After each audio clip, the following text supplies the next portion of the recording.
Hi friends, welcome to Excel தமிழா. இன்னைக்கு நம்ம பார்க்க போற ஃபார்முலா பார்த்தீங்க அப்படின்னா ஸ்மால்ன்ற ஃபார்முலா பார்த்தீங்கன்னா அப்படியே எகெயின்ஸ்ட் லார்ஜ். இப்போ லார்ஜ்ன்ற ஃபார்முலா பார்க்காதவங்க நம்ம டிஸ்கிரிப்ஷன்ல லிங்க் இருக்கு, அதுல போய் பாருங்க. பார்த்துட்டு இதை பார்த்தீங்கன்னா இன்னும் யூஸ்ஃபுல்லா இருக்கும்.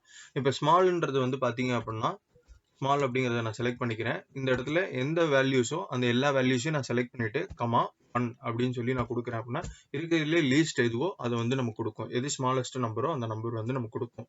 அதே போலதான் இதுவும் இதுலயே ஸ்மால் எகெயின் நம்ம கொடுக்குறோம் அப்படின்னா இதை நம்ம செலக்ட் பண்ணிட்டு கமா 2 bracket close இதை நம்ம பண்றோம் அப்படின்னா செகண்ட் ஸ்மாலஸ்ட் எது அப்படிங்கிறதையும் நமக்கு வேல்யூ கொடுத்துரும். ஸோ இது நிறைய இடத்துல நமக்கு பயன்படும்.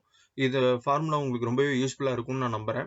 இது போல நம்ம சேனல்ல நிறைய வீடியோஸ் இருக்கு, எல்லாமே போய் பாருங்க. உங்களுக்கு ஏதாவது ஃபார்முலாஸ் தெரியல அப்படின்னா கண்டிப்பா நீங்க கமெண்ட்ல போடுங்க. நான் அது எனக்கு தெரிஞ்சிச்சு அப்படின்னா கண்டிப்பா நான் வீடியோவை அப்லோட் பண்றேன். தெரியலனாலும் நம்ம கத்துக்கிட்டு நம்ம அந்த வீடியோவை நான் அப்லோட் பண்றேன். இது போல நிறைய வீடியோஸ் பார்க்க மறக்காம நம்ம சேனலை சப்ஸ்கிரைப் பண்ணுங்க, லைக் பண்ணுங்க, ஷேர் பண்ணுங்க. Thank you all.